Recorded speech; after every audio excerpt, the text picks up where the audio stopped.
Number 11, A. How do the electron configurations within the same group of elements compare? All right, so we're talking about especially the valence electrons, the outer electrons of elements that share the same group. So vertical column up and down, when you look at especially their S and P sublevel electrons, what do they look like? What do they have in common? Generally, the configurations of the outermost electron shells of elements with the same group are the same.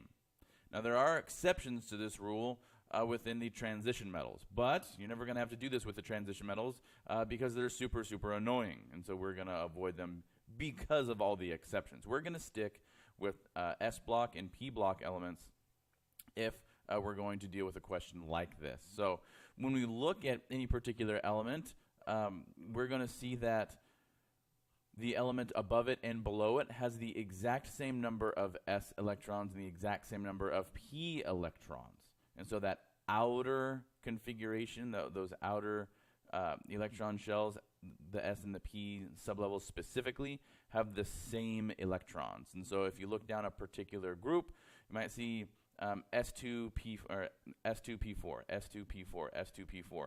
Now, as you go down a group, obviously the principal quantum number is going to be going up by 1 each time. Okay, I'm not saying that, but when you look at the S and then the P, you're going to have the same superscripts, right? S2P3, S2P3, S2P3.